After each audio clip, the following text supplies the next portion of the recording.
الوادي. صباح الخير على احلى جامعه، جامعه جنوب الوادي. صباح الخير عليكم مشاهدينا اللي بتشوفونا ورا الشاشات. اهلا وسهلا بيكم في يوم جديد وصباح جديد من جامعه جنوب الوادي ومن قناه SBU TV. النهارده حلقه مميزه جدا لان معانا ضيف مميز جدا وضيف عزيز على قلوبنا كلنا، وحقيقي انا ليا الشرف النهارده ان انا اكون متواجده معاه في استوديو قناه SBU TV، ولينا الشرف كلنا ان يكون متواجد في رحاب الجامعه. معانا ومعاكم مشاهدينا اللواء طيار اركان حرب هشام الحلبي، مستشار اكاديميه ناصر العسكريه العليا، وعضو المجلس المصري للشؤون الخارجيه، وعضو الجمعيه المصريه للامم المتحده.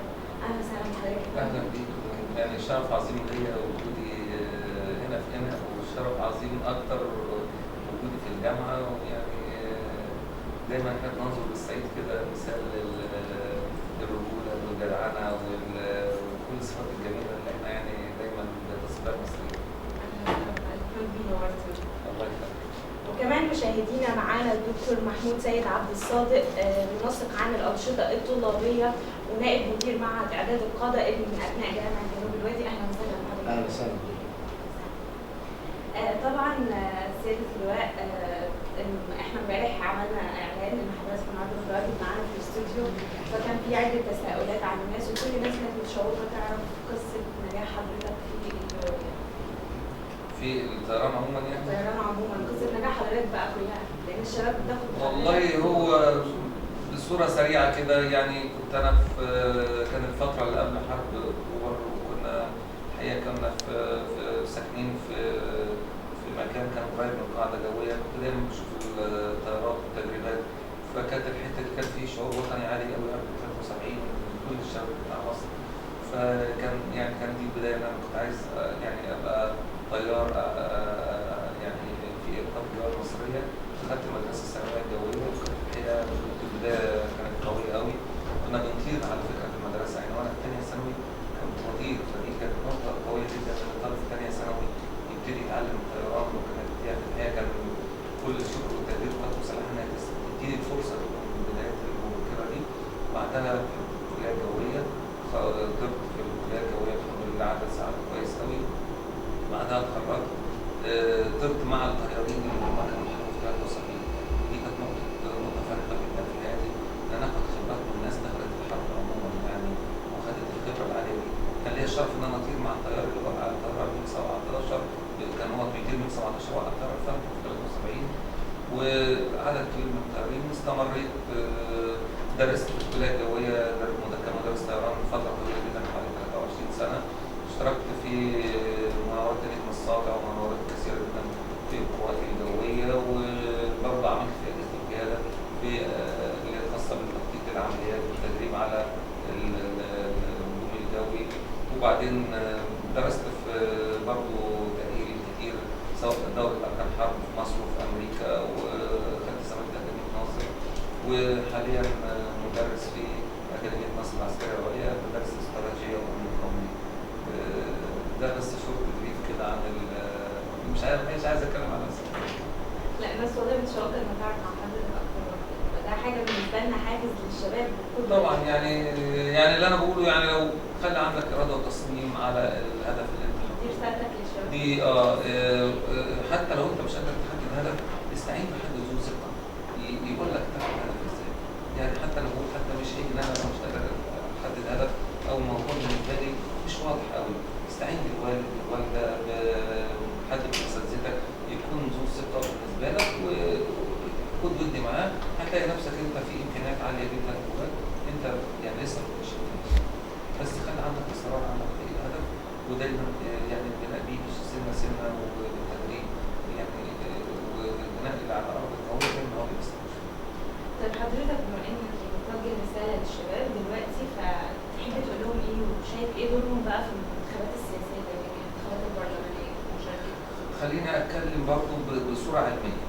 لو بصينا لعدد السكان في مصر، التوزيع الديموغرافي كده للسكان من حيث الاعمار السنيه، هنلاقي مصر 60% من سكان مصر تحت ال 35 سنه. اذا مصر دوله شابه فيها نسبه الشباب عاليه جدا، والنقطه دي نقطه مهمه. واذا المحرك الاساسي للدوله هو الشباب، تمام؟ فبالتالي احنا عليكم دور عالي جدا. انا ما بطلبش حد اكبر من امكانياته، لكن لو قلنا الدور ده في المرحله اللي جايه، الانتخابات البرلمانيه دي الخطوه الثالثه في خريطه المستقبل. والدستور ادى البرلمان صلاحيات كبيره. يعني باسلوب بسيط كده، البرلمان ده يقدر يسيطر على حاجات كتيره جدا جوه الدوله، ويقدر يعمل تشريعات متميزه، ويقدر يشترك في اداره الدوله بالكامل، وينقل مصر نقله لو اخترنا صح. طيب دلوقتي مين اللي هيختار صح؟ لو قلت السكان مصر هيختاروا صح، 60% من السكان شباب. فاذا برضه عليك دور توعي نفسك وتوعي زميلك ان انت انزل اختار. مش عيب ابدا ان انا مع زمايلي اقعدوا مع بعض كده وشوفوا القايمه والناس المرشحين، وانتوا اتفقوا مع بعض وكونوا قاعده بيانات بينكم وبين بعض. ممكن انا كشاب ما كنتش عارف مين ده، لكن لو قعدت مع زمايلي هقدر نتشارك مع بعض ده مين وتاريخه ايه وكان فين وهيعمل ايه ومسيره ايه وممكن يعمل لنا ايه. فبالتالي المشاركه في بيانات التشارك في قاعده بيانات الناخبين وتاريخهم ايه واسلوبهم ايه هيخلي الدنيا تنور قدامهم بالنسبه للناخبين. شايف ايه المقاييس يعني ممكن الطالب يشوفها في الناخب اللي هو يستحق ان هو يكون؟ اولا ناخب وطني له تاريخ وطني ثابت وخط ثابت مش متلون. المتلون ده مره معايا ومره ضدي طبقا لمصلحته، يبقى اركن ده على جنب. يبقى واحد تاريخه وطني ايا كان بقى اللي كان بيحكم مين، هو كان دايما يبص للمصلحه. مصلحه، مش هقول لك مصلحه مصر طبعا هي الاساس، مصلحه المحافظه او مصلحه الحي اللي احنا موجودين فيه. فبالتالي الحته دي بقى لازم نحط ادي اول معيار بيننا وبين بعض كشباب. النقطه الثانيه قدرته على التعامل مع المشاكل وحلها، ويكون شخصيه محترمه، وكلنا لينا قدر عالي جدا من الاحترام بالنسبه له. تمام؟ فالنقط دي ممكن احنا ما نعرفش الناس كلها. فمشاركه بيانات الناخبين بيننا وبين بعض قبل ما نحصل الانتخاب هتبقى نقطه مهمه جدا. هنفلتر كده الناخبين، نحط مثلا عدد معين ده شبه اتفاق عليه، لا ده كل واحد حر، ما اقولش اختار فلان او اختار سين او صاد. انا توفر قدامي عدد من الاشخاص كلنا شبه متفقين عليه ان ده في مربع كويس، مربع يخدم البلد يخدم المحافظه، ده ممكن بقى نختار منه يوزع كل واحد على حريته وعلى وقته. فانا قصدي النقطه دي لو عملناها، خاصه هنا في نقطه قويه جدا جدا في الصعيد بالذات، ان الناس هنا قريبه من بعض اكثر من محافظات بحر. محافظات بحر هنا يعني يمكن بحكم الاتساع الافقي العالي والتغير المستمر في السكان، ده بينقل وده بيروح وده بيجي. بالظبط. لكن هنا يعني ما اقدر يعني حتى والله ممكن بنصح بيها ناس في القاهره، بس قد يكون فيها بعض الصعوبه شويه. لكن هنا الناس اقرب لبعض اكتر، يعرفوا بعض اكتر. حتى لو انا ما اعرفش ممكن اسال والدي او اسال عمي او اسال حد من قرايبي الكبار اللي عندهم درايه شويه بشريحه المرشحين. فانا شايف ان هنا اسهل، وان شاء الله باذن الله نوفق في حاجه زي كده. والله حضرتك بتوصي الشباب اهميه المشاركه؟ طبعا ده شارك، لان انت اللي هتجيب فلان وهتجيب علان، ولو انت ما نزلتش ما هو خلاص انت صوتك في اصوات ثانيه برضه هترجح ناس ثانيه. وخلينا برضه صراحه جدا، هي تفاعلات بشريه. انا قد اكون ليا مصلحه وافقي ضيق كراجل وطني، بس انا شايف ان ده حق لمصلحتي انا الشخصيه فهختاره. ودي ما يعني تفاعلات بشريه موجوده في كل الدول على فكره، مش عايزين برضه ندين مصر ونقول لا، في ممكن انا اخترت بناء على مصلحتي الشخصيه. فانت لو ما نزلتش وتشاركت مع زمايلك بالاسلوب حتى المقترح البسيط اللي انا قلته ده، هتسيب المربع لناس ثانيه فملهاش لازمه. طيب دكتور محمود، خليني اسال حضرتك ايه رايك في ان الشباب هنا في جامعه جنوب الوادي هل عندهم طبقه من الوعي عاليه او طبقه من الانتماء والثقافه تجاه وعي سياسي يعني؟ بسم الله الرحمن الرحيم. اولا انا بشكر سياده اللواء على وجودي معانا النهارده، تشريف وجود جنوب الوادي. الشرف ليا يا دكتور. وكان لي الشرف ان انا التقي بسيادتك في اول مره في معهد اداب القاده. سياده متخصص في موضوع حروب الجيل الرابع ورفع قيم الاداء والانتماء لدى الشباب وتوعيتهم في نقطه استخدامهم باسلوب غير مباشر في تدمير دولتهم او استقطابهم لافكار مدمره. الحمد لله احنا الفئه اللي احنا كنا شغالين عليها في المعهد او العدد اللي احنا استهدفناه في الفتره اللي فاتت خصوصا في الصيف، كنا بدانا موسم الشتوي الاسبوع الماضي وكان شرفنا برضه سياده اللواء. ما اقدرش اقول لك ان يعني على مستوى مصر عموما او او الصعيد خصوصا في فقر في الوعي. لا نقدر نقول ان هو في وعي لان احنا موجود، ان احنا عندنا دوله موجوده ولازم نحافظ عليها، بس احنا عايزين نرفع بقى اكتر. الشباب دلوقتي النغمه اللي ساده احنا لا الدوله عملت لنا ايه؟ عملت لك كتير. كفايه التعليم، تعلمه من البدايه لحد ما وصلت الجامعه، ده مش متوفر في اماكن ثانيه. احنا شفنا بره وسافرنا لو ما كانش عندك ماديات وقدره على التعليم مش مجاني، ما زال في مصر مجاني، والناس برضه بتفسر كلمه مجاني دي بطريق خاطئ، ان هو يقول لك انا بدفع رسوم كارنيه. ده مقارنه بمصاريف التعليم ولا حاجه اللي حضرتك بتدفعها. فالدوله موفره لك حاجات كتيره قوي. نقدر نقول ان الشاب الصعيدي برضه يعني التنميه لسه برضه عنده، مش كشخص، لا انا بتكلم عن التنميه عموما في الانفراستراكشر في المحافظات والحاجات دي.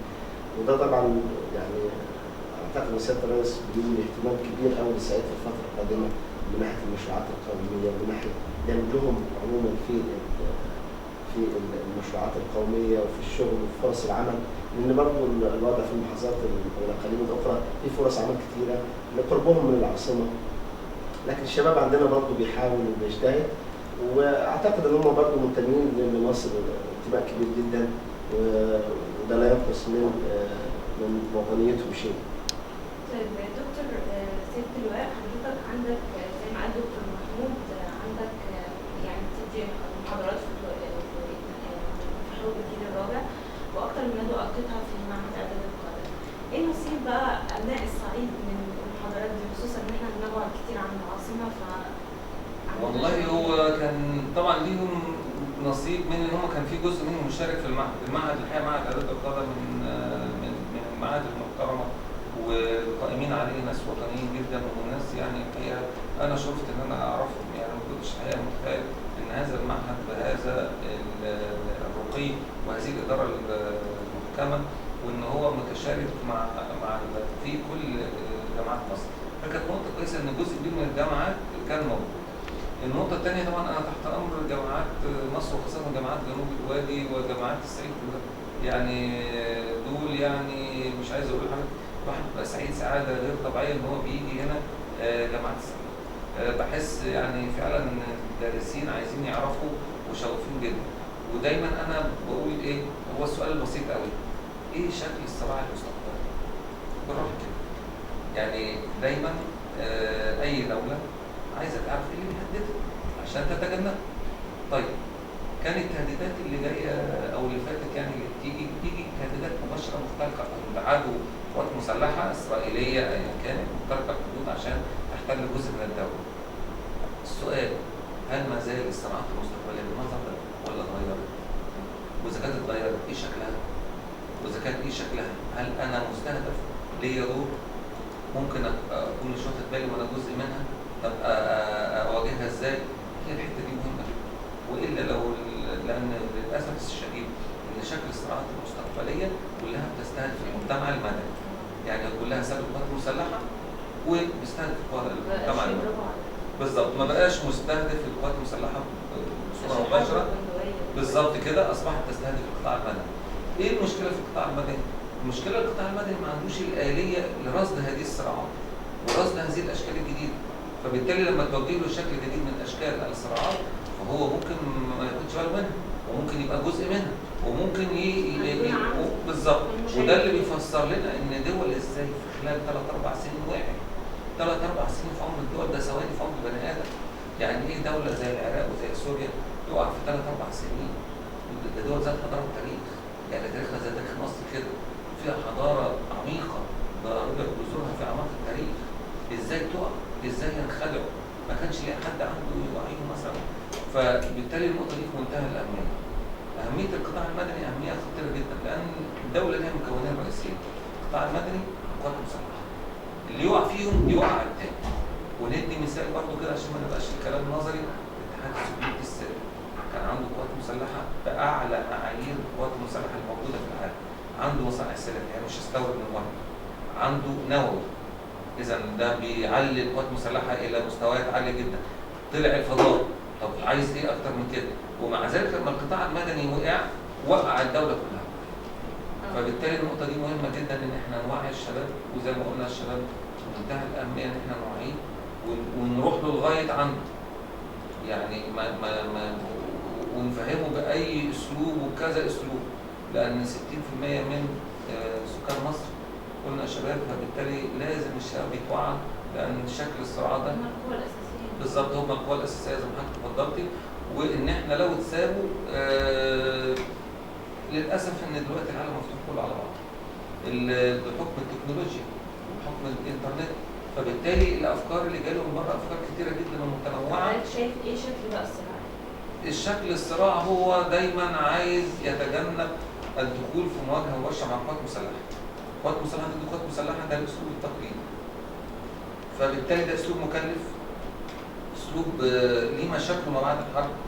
يعني ندي مثال كده ان مثلا شكل القوات المسلحه الامريكيه وامريكا كان وحش جدا في العالم بعد حرب على افغانستان وعلى العراق، لان الاله العسكريه الامريكيه اله ضخمه واله يعني رهيبه. فبالتالي نشأت الفكره هل يمكن هدم المجتمع من الداخل بدل من الدخول في صراع مباشر قوات مسلحه ضد قوات مسلحه؟ هل يمكن تحليل المجتمع ومكوناته بحيث المجتمع يخش في حاله صراع مع بعض ويتهد المجتمع من الداخل اعتمادا على استراتيجيه الهدم من الداخل بواسطه مكونات المجتمع نفسها؟ هو ده الفكره الاساسيه اللي مبنيه عليها حروب الجيل الرابع، وبالتالي عايزه تحليل عالي جدا للمجتمع وازاي يخلي المجتمع ده يتصارع مع بعض. طب ايه الاساليب بقى اللي بيدخل بيها؟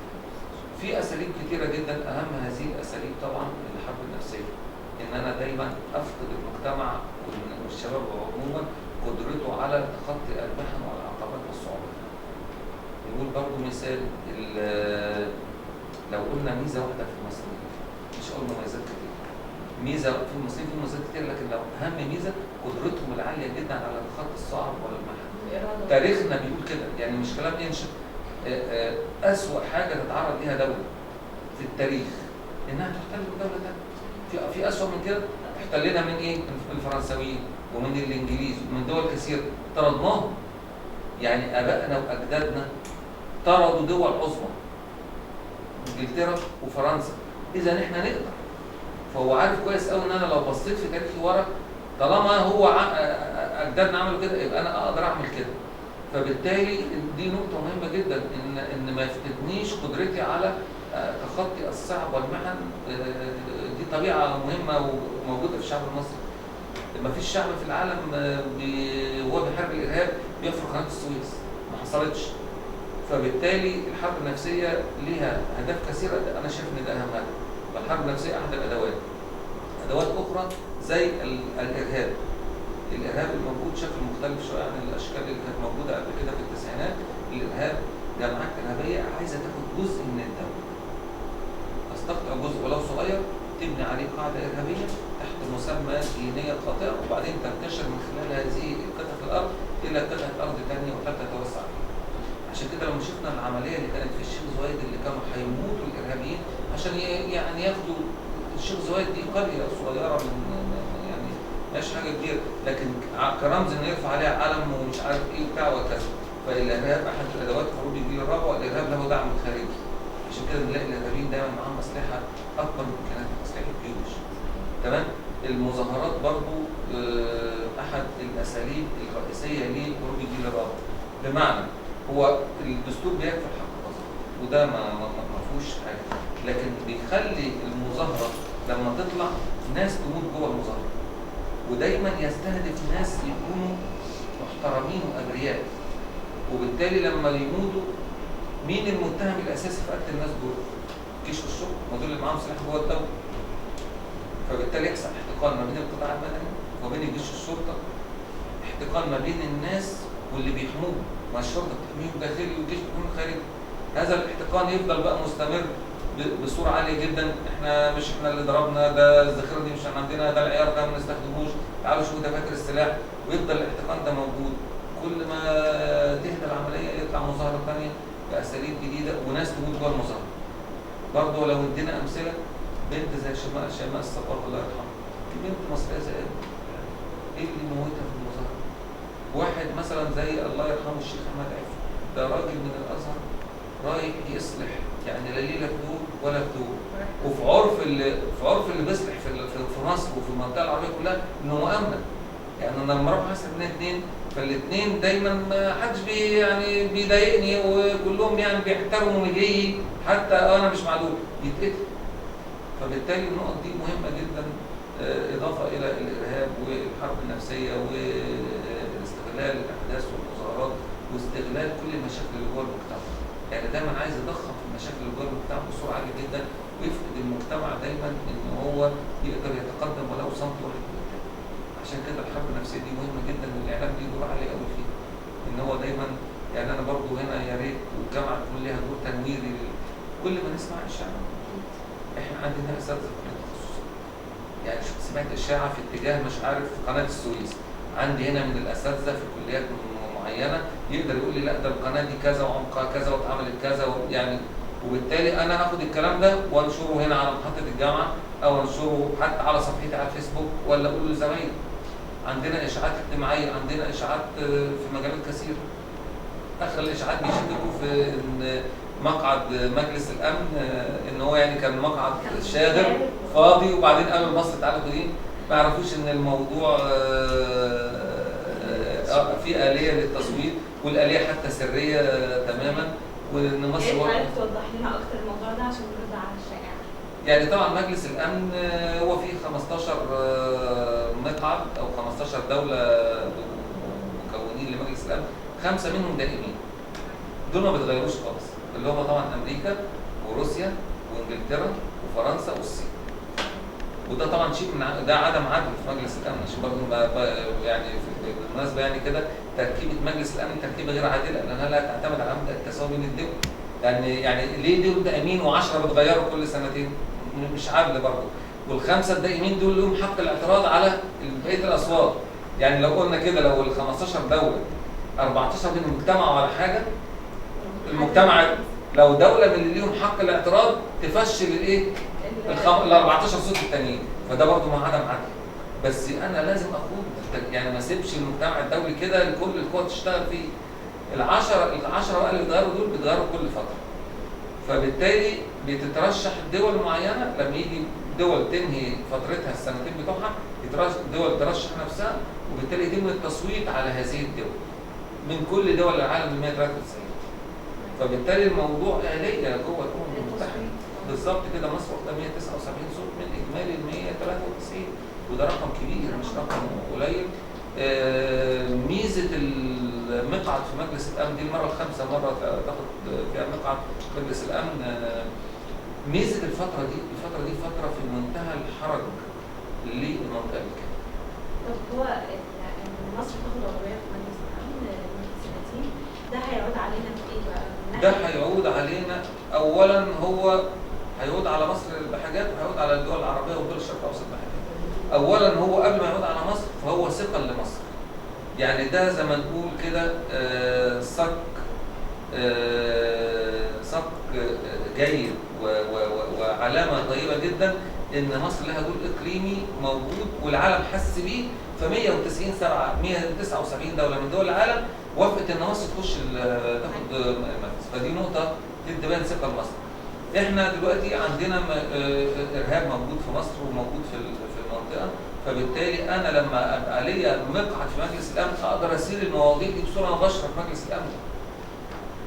تمام؟ واقدر احشد جوه مجلس الامن اصوات معايا وضد اي قوه مناهضه علشان اخد قرار وابقى مؤثر على قرارات مجلس الامن. لان برضه هي صحيح العمليه جوه الاليه مش ماهياش عادله، لكن انا لما اعرض موضوع بصوره محترفه، وعندنا ما شاء الله دبلوماسيين محترفين ولينا خبرات طويله في العمل الدبلوماسي جوه الامم المتحده وفي المنظمات الدوليه، فانا لما اعرض وجهه نظري انا بنفسي جوه المجلس بصوره محترفه ومباشره نتيجه ليا مقعد موجود في مجلس الامن، فدي نقطه جدا كويسه جدا هتعود بالاجابه عليا وعلى الدول العربيه على المنطقه بالكامل. فدي نقطه كويسه، اضافه على تدي ثقه لمصر في المنطقه كلها. طب بقى في الداخل هترجع هنا ازاي تؤثر ازاي على الامن القومي بتاع مصر؟ طبعا في الداخل ازاي على التنميه؟ في الداخل انا لو عايز اعمل دعايه لمصر وان في استقرار في مصر وبالتالي المستثمرين يجوا لي، مفيش احسن من دعايه ان 179 دوله يقول لي اتفضل خد تعالى خد كورس فقه اسلامي. فبالتالي اسم مصر تردد في الكام يوم اللي فات، في الاسبوع اللي فات.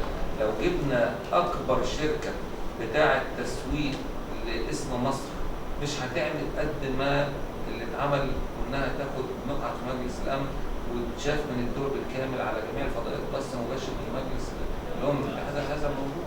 فبالتالي ده بيبقى يدي مصداقيه عاليه جدا لاسم الدوله، مصداقيه عاليه جدا لشعب الدوله، مصداقيه عاليه جدا لدبلوماسيين الدوله في العالم كله. وبالتالي الموضوع مش منفصل عن بعض، ما هوش بس الملف السياسي مفصول عن الاقتصادي، لا كله. تسوى كتير قوي ان يجي لك حد من هنا هو يزور الجامعه مثلا ويقولوا له احنا خدنا مقعد في مجلس الامن ايه رايك؟ او هو جاي عارف. تسوى كتير ان الشاب يطلع من هنا او حد بره مصر ويبقى معروف ان ده دوله من دول الشرق الاوسط واخده يعني موضوع. يعني ان شاء الله دي مكتوب ان شاء الله باذن الله يبقى اقتصادي عالي واجتماعي. ان شاء الله. طب حضرتك اتكلمنا عن كان في صفقه طائرات الرادار اللي هي بين مصر وفرنسا، فاتكلمنا اكتر. هو طبعا القوات المسلحه المصريه ليها نقطتين هامتين جدا في سياسه التسليح. النقطه الاولانيه تجميع مصادر السلاح. النقطه دي بدات او السياسه دي بدات من بعد حرب 1973. السلاح سلعه غير طبيعيه مرتبطه دايما بالسياسه، ومرتبط دايما يبقى فيه تامين فني وقطع غيار للسلاح اللي موجود. فبالتالي لو اعتمدت على مصدر واحد ممكن المصدر ده في وقت معين يحصل تضارب في الرؤى السياسيه يوقف السلاح بتاعه. فبالتالي لازم تنويع مصادر السلاح ده في منتهى الاهميه. مشكلته ان مش اي دوله تقدر تعمله، ما اقدرش اجيب، مش كل الدول تقدر تجيب سلاح من الشرق ومن الغرب ومن هنا ومن هنا، لان السلاح كسلاح هو له منظومات تامين فني عديده وتامين فني وصيانه وتدريبات، وبالتالي ده غير ده غير ده غير ده. لكن مصر القوات المسلحه المصريه احترفت هذا الموضوع، فاصبح من الدول القليله جدا في العالم اللي عندها تنوع في مصادر السلاح. وبالتالي السياسه دي ناجحه جدا والحمد لله يعني بقينا محترفين فيها قوات مسلحه. النقطه الثانيه التحديث المستمر لمنظومه التسليح، لان طبعا التكنولوجيا في التسليح بتقفز قفزات عاليه جدا. فبالتالي كون ان انا احافظ على قوات مسلحه سلاحها اللي في ايديها سلاح عالي الاداء في تكنولوجيا عاليه جدا، ده بيحقق حاجتين: يحقق الردع، ويحقق ان انا قادر اواجه اي تهديدات خارج حدودي. زمان كان التهديد هو بيهدد حدود الدوله، ما كناش بنشوف قوي المصالح الحيويه اللي خارج الحدود حد بيهددها. اصبح الارهاب بشكله اللي موجود في المنطقه انه عابر الحدود وقادر يوصل لاماكن كتير، قادر ياثر مثلا على منطقه زي باب الرمل، قادر ياثر على منطقه بتاعه مثلا اكتشافات الغاز اللي هي واقف في البحر المتوسط وهكذا. فاذا انا لازم السلاح اللي في ايدي يامن مصالحي اللي موجوده في المجال الحيوي للدوله. فبالتالي هنا جت منظومه التسليح ومنها الرافال، طياره مداها بيوصل لحوالي 3500 كيلو، يعني تقدر توصل لباب المندب. اللي عندنا غير ال 16 اللي جت جديد اللي هي الدوك 52، الفرقاطه فريم، واخيرا سفينه الاقتحام البر المائيه وحامله الهليكوبترات المستراد. فكل السلاح ده يعني ده اضافه عاليه جدا للامن القومي المصري والامن القومي العربي، وتحسب لمصر رغم الصعوبات الاقتصاديه اللي هي فيها انها بتحدث منظومه التسليح. طب ايه الفرق بين طائرات الرادار والاف 16؟ الطائرات الاف 16 على اختلاف طرازاتها، الاف 16 طياره انتجت في نهايه السبعينات، فيها طرازات متعدده. يعني الطيارات الجديده مش هي اللي انتجت في السبعينات، ده بيحصل تحديث مستمر. اخر طيارات جت لنا طيارات حديثه جدا اللي هي اف 16 بلوك 52. الطياره الرافال اكثر تقدما من الاف 16. الطيارات الاف 16 من طائرات الجيل الرابع. في جيل خامس من الطائرات حصل نتيجه القفزات التكنولوجيه ان عملوا جيل في النص ما بين الجيل الرابع والجيل الخامس اسمه الجيل الرابع بلس او فورس جنريشن بلس. هي الرافال بتقع في طائرات الجيل الرابع بلس، يعني ما بين الجيل الرابع والجيل الخامس، فبالتالي اعلى من الطائرات الموجوده في المنطقه عموما. وبالتالي دي اضافه عاليه جدا، تمتلك منظومات حرب الكترونيه عاليه، تمتلك منظومه تسليح عاليه، فيها 14 ركن تسليح تحت الطياره يتعلق فيهم تسليح متنوع جدا تحت الطياره. اجمالي وزن التسليح اللي بتشيله حوالي 9.5 طن. ف تسليح متنوع ومتعدد كذا نوع من السلاح، المدى عالي جدا، ارتفاعات عاليه جدا، منظومه الكترونيه متقدمه جدا، فبالتالي اضافه عاليه جدا في القوات المسلحه المصريه اللي بتامن بيها مصالحها الحقيقيه. طيب حضرتك في الصيف الماضي بخلاف لقاءات مع الاعداد القاده كنت بعده ملتقيات مع شباب المناطق الحدوديه. ايوه انا متابع كل حاجه ما شاء الله. فهل كده مطمن على القناه والله يعني ما شاء الله. بيعملوا اعداد كويس. طبعا الاعداد يعني لا يعني ما شاء الله. فهل حضرتك ده شايف ان هو بيرفع قيم الولاء والانتماء عند اهالي المنطقه دي، خصوصا انها مناطق مهمه جدا يعني الحدود بتاعت طبعا هو برضه يعني خلينا برضه امنا مع بعض بصراحه جدا، الصعيد اهمل في فترات سابقه، والمناطق الحدوديه يعني بحكم برضه ما كانش حد يعني ايه بيروح مثلا او كده او بتاع، فكون ان هم المناطق الحدوديه دي تتجمع وتيجي ويعملوا لهم اثناء الصيف زيارات للمعالم الاثريه في مصر، يعني خلينا كلنا ممكن ناس بسطاء وناس من الطبقه المتوسطه او ممكن اقل من المتوسطه، والمناطق الحدوديه ممكن مثلا مش عندوش القدره ان هو يجي مثلا يزور الهرم ويزور مثلا بعض المعالم الاثريه في مصر. يمكن حتى المعالم دي احنا ما زرناهاش لما كنا في المدرسه، يعني المدرسه هي اللي كان فيها انشطه او جامعه خلتنا نلف جوه مصر. فبالتالي نشأت الفكره، وكانت فكره الحقيقه طيبه جدا ان هو يجيب كل المحافظات الحدوديه يفرجهم على معالم البلد اللي ممكن يعني هو ما ظروفه ما سمحتلوش. ومن ضمن الرحله دي ان هو ايه التهديدات اللي بتواجه بلدنا، وتعالى نتشارك فيها وقول لي رايك واقول لك رايي، وتطلع برضه في جرعه من الوعي. حضرتك لمست فيهم ايه بقى؟ لمست فيهم وطنيه عاليه جدا جدا، والوطنيه دي على عكس ما الناس متوقعه. لا الناس انا عايز اقول على حاجه، انا حتى مره قلت لهم في الفتره بين حرب 67 ل 73 كان احد العناصر الرئيسيه لمصادر المعلومات جوه سيناء اهل سيناء نفسهم. فانا قلت لهم ابائكم واجدادكم اللي عاشوا الفتره دي وقفوا مع القوات المسلحه علشان نطرد اسرائيل. فبالتالي انتوا يعني انا شايف ان على نفس المستوى من الوطنيه، وبان قوي بقى في عمليه حق الشهيد. كانوا الناس دي كانت مصادر معلومات رغم ان هم كانوا ساعات بيتعرضوا للخطوره، وكان ساعات الارهابيين ما فيش لا ضمير وخسه ونداله ما اتوصفتش ان هو يقتل ابن عشان ابوه ادى معلومه، لكن باسلوب احترافي القوات المسلحه قدرت يعني تخليهم يشتركوا في كمصدر معلومات، وبالتالي جت العمليه بتاعت حق الشهيد دي عمليه احترافيه هتدرس ان ازاي يتم مكافحه الارهاب وسط مدنيين دون المساس بالمدنيين او ممتلكات. وهم لا وناس وطنيين جدا، واحنا يعني اتمنى ان هم يفضلوا على تواصل كده والله معانا ويزوروا الصعيد كمان ومش بس مصر. حضرتك في العام اللي فات كان جامعه جنوب الوادي كانت نظمت قافله طبيه للحالات بشريه من المنطقه الحدوديه. فكنا هناك فشفنا قد ايه ناس عندهم صدق وطيبه وضمير متناهي جدا، وعندهم وطنيه يكاد يفتقدها اللي عايش هنا في الحضر او في المكان بيتنعم بخير البلد، في حين ان هم ظروف قاسيه جدا بيمروا بيها هناك، وطبيعه المكان نفسه طبيعه البعد نفسه يمكن الخدمات ما هياش طبعا، يعني خلينا برضه نتكلم بصراحه شديده ما هياش زي اللي جوه المدينه، لكن انا شايف ان دلوقتي ابتدت العمليه يعني في تحسن عالي، وان يعني رغم الظروف الاقتصاديه الصعبه اللي في الدوله لكن ابتدت يعني الخدمات يعني هتاخد وقت صحيح، بس في يعني في توجه كده للدوله عالي وخاصه في سيناء، وان شاء الله باذن الله المستقبل مستقبل احسن باذن الله. طب هل في الفتره المقبله اهتمامات اكتر من في حاجات ثانيه هتعملوها غير الفعاليات اللي كانت في السيناء؟ اكيد طبعا ان شاء الله، يعني الاستثمارات اللي موجوده هناك دي نقطه مهمه جدا، ان اي شاب هناك يلاقي شغل تمام، والقوات المسلحه بتمد ايديها والله بمشروعات هناك، ودايما هتلاقي ناس في اصوات سلبيه كده تقول ايه اللي يخلي القوات المسلحه تعمل مثلا مصنع لتعبئه زجاجات مياه مثلا في المنطقه دي في سيوه او في حته معينه.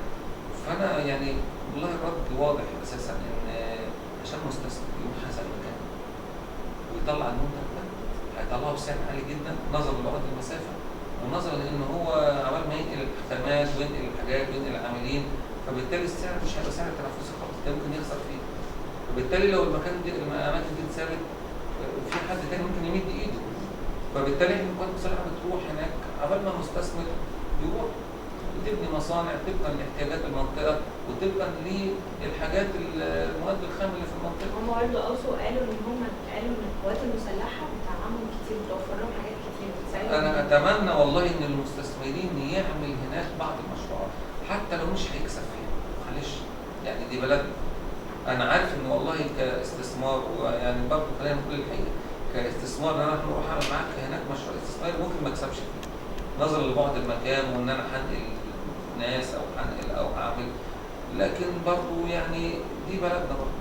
مد ايدك ولو مشروع مش هتكسب فيه يبقى لخدمه اهل المنطقه او مجموعه مستثمرين مع بعض، عشان حتى لو يعني تبقى العمليه يعني مقدور عليها شويه.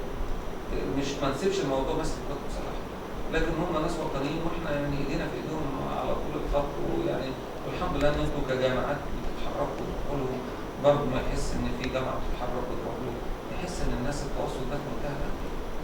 دكتور محمود، على ذكر الانشطه الصيفيه، كان في انشطه مع الاعداد القاده طبعا كتير جدا في فتره الصيف الماضيه، فكلمنا اكتر عن الانشطه وعن الندوات اللي كان بيعملها مع الاعداد القاده في الفتره القادمه ان شاء الله في الفتره دي. طبعا في فترة الصيف استهدفنا حوالي 2500 شاب، وكان شرفنا سيادة اللواء في موضوع حروب الجيل الرابع واستفادوا منه كتير. ان شاء الله في الفترة القادمة عندنا بعض الافكار. كان عندنا الاسبوع الماضي الجوالة، ان شاء الله عندنا يوم الجمعة القادم هيبقى دورة للزراعيين نستفيد منهم، نجمع كل تخصصات كليات الزراعة على مستوى 23 جامعة نقدر نستفيد منهم في تطوير المعهد. بعدين هيكون عندنا ان شاء الله دورة عن الانتخابات البرلمانية وانتخابات اتحادات الطلبة، الاثنين يعني يحتاجوا مشاركة كبيرة من الشباب في الجامعة، سواء مشاركة سياسية خارج أسوار الجامعة أو مشاركة سياسية كمان مش نعتبرها سياسية قد ما هي مشاركة في انتخابات اتحادات الطلبة. يقدر ازاي يخدم زمايل الطلبة، يقدر ازاي يمارس ثقافة الانتخابات كمان جوه الجامعة عن طريق اتحاد الطلبة. وإن شاء الله في الفترة القادمة برضه هيبقى عندنا دورات تثقيفية أكثر. إن شاء الله هنتشرف النهارده بسيادة اللواء في الدورة التثقيفية عن الشرف السياسية وحروب الجيل الرابع لشباب جامعة جنوب الوادي. إن شاء الله النهارده هتبقى الساعة 11 وأتمنى نستفيد منه استفادة كبيرة من سيادته. يعني إن شاء الله ياخدوا فكرة عامة عن حروب الجيل الرابع ويستفيدوا من خبرات سيادة اللواء، وإن شاء الله بإذن الله تبقى ندوة مميزة إن شاء الله. دكتور محمود، كنت عايزة آخد رأي حضرتك في إن الشباب يشاركوا في الانتخابات البرلمانية. على بال ما نجهز تقرير كده عن استطلاع رأي كنا عملناه في جامعة جنوب الوادي، هنشوف يعني سيادة اللواء يقول لنا رأيه ويرد على بعض الشباب. فكنت عايزة أعرف رأي حضرتك. والله المشاركة السياسية ده شيء مهم جدا، يعني زي ما قال سيادة اللواء ان الفئة العظمى حوالي 40% او 60% تقريبا من سكان مصر الشباب، حوالي 40 مليون شاب على مستوى مصر. فدي فئة كبيرة جدا ويقدروا هم اللي يشاركوا ويبقى لهم رأي في اختيار عضو البرلمان الخاص بيهم، الخاص بالمنطقة عندهم، الخاص بالمحافظة. ده هيدينا تشريعات جديدة، قوانين جديدة في الفترة القادمة. مش عايزين برضه النائب يبقى خدمي زي زمان، إذا كان في دورة على الأسفلت على العمدان. دي برضه المحليات كمان هيبقى لها دور في الفترة القادمة. عايزين نائب تشريعي يساعد الدولة ويساعد الحكومة في إصدار تشريعات مهمة جدا للدولة تؤدي إلى تنمية عموما في المناطق الحدودية وفي الصعيد. وأتمنى إن شاء الله يبقى ليهم دور فعال في الفترة القادمة بإذن الله. التقرير جاهز، فهنشوف التقرير جاهز وحضرتك ترد على بعض الشباب.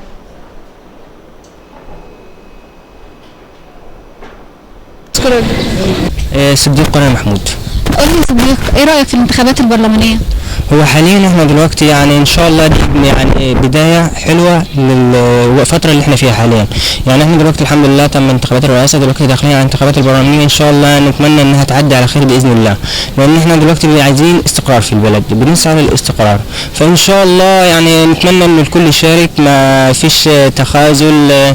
نتمنى ان شاء الله تكون انتخابات مبشرة ويكون فيها شفافية وتكون ان شاء الله عادلة باذن الله ان شاء الله. طب حضرتك نازل تشارك؟ بإذن الله.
نتعرف بيكي. ندى محمد، كلية زراعة. أسماء محجوب، برضو أولى كلية زراعة. ايه رأيكم في الانتخابات البرلمانية؟ والله يعني المفروض ان كل واحد يقول حاجة يعملها. يعني لغاية دلوقتي احنا شايفين ان كل واحد بينزل بيقول كلمتين، الناس بتنتخب وتمام عشان الكلمتين اللي بيقولهم، بس هو بعد كده مش بيعمل حاجة من اللي بيقولها لغاية دلوقتي. الانتخابات اللي بنعملها يعني بنضايقني فيها اللي هو عملوا حكايه البنزين دلوقتي مفيش بنزين في البلد، ومخليه الناس مثلا عايزين. ايه بقى راي حضرتك في بعض الطلبه بتقول ان هي هتشارك وبعض الطلبه بتقول ان هي مش هتشارك؟ ايه رايك؟ والله طبعا اللي هيشارك ده خلاص هو يعني احنا شايفين ان هو ماشي في الاتجاه الصح وان هو فعلا صوته مهم، وان 60% من سكان مصر شباب. اللي مش هيشارك ده محتاج يحصل تنميه في الوعي. يعني لو قلنا في 2 سيناريو، واحد هيشارك واحد مش هيشارك، ما اقفش عند النقطه دي. اللي مش هيشارك ده اقول له عدم مشاركتك دي هيحصل بعدها ايه؟ هيحصل بعدها ان في اصوات ثانيه هتخش، هتجيب ناس ثانيه، الناس الثانيه دي ممكن تكون يعني ليها اراء شخصيه. مش هقول مش وطني بس هو اتجاهاته وتركيبته الشخصيه كده عايز هدف شخصي، مش هدف المحافظه ولا هدف البلد. فبالتالي انت كده كانك انت شلت رجلك وسبت فراغ لناس ثانيه تخش. النقطه الثانيه، النصيحه الثانيه برضه اذكر بيها، اللي هيشارك ده انت هتشارك تدي صوتك لمين؟ تعرف عنه ايه معلوماتك عنه؟ تشارك بهذه المعلومات مع بقيه زمايلك او مع بقيه اسرتك، الناس الاكبر اللي هم عارفين تاريخ الناس دي، علشان ممكن تكون انت المعلومه مش كامله عندك وما تحكمش كده بظاهر الشخص، لكن نشوف تاريخه كان شكله ايه. تاريخه مشرف، حاجه محترمه، يبقى ده احنا كلنا ممكن ندعمه، وبالتالي احنا اللي بنصنع من سيكون في البرلمان. ودي نقطه خطيره ان البرلمان ده له صلاحيات كثيره. ودي نقطه برضه اللي بقول اللي مش هيشارك البرلمان ده، لو انت بتتكلم على البرلمانات اللي فاتت، لا اللي جاي ده بحكم الدستور مش زيهم. يعني في تغييرات، فانت بالتالي بتتكلم على ناس ليها قدره عاليه جدا على التاثير على مقدرات الوطن، مش زي البرلمانات اللي فاتت. هو ممكن يكون في طبيعه ذهنه اللي كان بيشوفه في البرلمانات اللي فاتت ويقولوا موافقين ولا مش عارف ايه، كانت صوره كده الحقيقه ماهياش مريحه، فممكن تكون الصوره الانطباع ده هو اللي في دماغه، فبالتالي بقول له لا الوضع اتغير، الدستور غير الوضع. طب حضرتك كان في منشط كده اخيرا، يعني كان في منشط امام الجرايد بيقول السلاح الجوي يتربع على عرش الشرق الاوسط. كان ايه راي حضرتك؟ طبعا هو دلوقتي بحكم الارهاب اللي موجود في الشرق الاوسط وقدرته على الانتقال عبر حدود الدول والتاثير على مصالح الدول خارج حدودها، اصبحت انا عايز اواجه بسرعه، عايز اوقد الارهاب بسرعه. اكتر حاجه سريعه في ايدي هي السلاح الجوي. فبالتالي نقطه مهمه جدا، ودي مصر الحقيقه يعني تميزت فيها، والحمد لله قوات المسلحه المصريه عندها آلية وقدره عاليه جدا على تحليل المستقبل وشكله ايه، وبالتالي والتهديدات اللي جايه في المستقبل ايه، وبالتالي يبني القوه تبعا للتهديد اللي جاي، وبالتالي هتلاقي يعني. لكن هي في النهايه برضه معركه الاسلحه المشتركه. القوات الجويه ليها دور في الردع وسرعه الرد، زي ما حصل في داعش في ليبيا، ضربوا يعني قبل ما النهار يطلع، فبالتالي لكن هي في النهايه برضه معركه الاسلحه المشتركه لكل القوات المسلحه. طيب في الختام عايزه من حضرتك رساله توجهها لنا لشباب جامعه جنوب الوادي وشباب مصر عامه، ازاي بقى يحاربوا الارهاب وازاي يقفوا قدام اي عدو يهددنا، وخصوصا العدو الخفي اللي هو احنا ما نعرفوش. دلوقتي انا التهديدات اللي بتواجهنا في جزء منها الارهاب القوات المسلحه يعني شغاله ضده، هي والشرطه. الارهاب ليه جزء تاني خاص بالفكر المتطرف، وجزء تاني خاص بالحرب النفسيه. الحتتين دول اشتغل عليهم. دايما لما تلاقي حاجه غريبه كحرب نفسيه اسال اهل الخبره دي ايه وليه، وان ما لقيتش اهل الخبره اطلب من اساتذتك ومن عميد كليتك ومن الجامعه، هاتولي متخصص يشرح لي الحته دي، تقوم تقدر توصل للموضوع الصحيح عشان الحرب النفسيه ما تاثرش عليك. النقطه الثانيه دايما الفكر المتطرف ده يعني ارجو ان كل الجهات المختصه تعمل فيه بيبر ولو بسيط، دراسات، اي حاجه تشوف كان اصله ايه، لان في ساعات كده حاجات بتتنقل لنا عن طريق التاريخ وانها حاجات صحيحه وتكتشف في النهايه انها حاجات لا مش مظبوطه، وان التصنيفات الكتيره بتاعت اللي تحت كله بيشتغل تحت مظله الاسلام وهي مفاهيم خاطئه مش مظبوطه، وكل الجامعات الارهابيه شغاله تحت مظله الاسلام، فبالتالي برضه الحته دي لازم توضح بصوره عاليه قوي، وممكن الجامعه تجيب مختصين او برضه فيها اساتذه محترمين يقدروا يعني يدوا فيها، وان ده من الشباب بقول له اتقابل معاهم في نص الطريق مع اساتذتهم. حضرتك الاسبوع اللي فات كان في ملتقى اعلامي احنا كنا بنعمله دلوقتي، كان في ندوات عن حروب الجيل الرابع ان شاء الله يعني. عن مكافحه الارهاب، كانوا بيجيبوا ناس تحاضر اهل العلم بقى والله انا حاسس ان في حراك عالي في الجامعه عشان برضه يعني العملاء مع بعض، يعني انا من ما جيت هنا وما رحت في جامعه زهاق فيها وفي جامعه في حراك جوه الجامعه، الحراك ده حراك ايجابي وكويس جدا، احنا عايزين يكون مستمر والدايره توسع اكتر، وان شاء الله ده المستقبل الشافي يبقى في المستقبل باذن الله. دكتور محمود، كلمه من حضرتك للشباب للمشاركه بقى في الانتخابات البرلمانيه وكمان انتخابات اتحاد الطلاب بما انها جايه الفتره القادمه ان شاء الله. نبدا بالانتخابات البرلمانيه، اتمنى ان هم يشاركوا، ده صوتهم مهم، يختاروا النائب المفيد ليهم. زي ما قلت في البدايه في شويه هو مش نائب الخدمات، انا عايز نائب تشريعي يتكلم في البرلمان زي ما سياده اللواء المجلس السندي او البرلمان هذا العام مختلف تماما عن جميع البرلمانات، ليه صلاحيات كبيره جدا في الدستور، هيبني مستقبل مصر في الفتره القادمه. اتمنى ان هم يختاروا صح وربنا يوفقهم في الاختيار. انتخابات اتحاد الطلبه ده مهم جدا، اتحاد طلاب في الجامعات واتحاد طلاب جامعات مصر ان شاء الله هيبقى له دور كبير قوي في الجامعات، هيأثر تأثير كبير على ممارسة الأنشطة في الجامعات، أتمنى إن هم يختاروا يبقى صح برضه، الطالب المتميز اللي يقدر يساعدهم على ممارسة الأنشطة، يساعدهم برضه في المطالبة بحقوقهم وأداء واجباتهم في البداية طبعا قبل المطالبة بالحقوق، وأتمنى إن الجامعات تبقى إن شاء الله مستقرة ويستفيدوا إن شاء الله من اتحاد الطلبة القادم بإذن الله. ان شاء الله. مشاهدينا الكرام، احنا طول عمرنا شعب عنده اراده، وطول عمرنا شعب عنده طموح وقوه، وتاريخنا بيقول كده زي ما سياده اللواء قال من شويه، فيا ريت نخلي عندنا الطموح والاراده وما نسمحش لاي عدو او اي ارهابي ان هو يدمرنا او انه يدخل بينا او انه يهددنا او يحاربنا باي شكل من الاشكال. يا ريت يكون عندنا وعي وثقافه ونفهم من اهل العلم واهل التخصص قبل ما نتكلم ونقول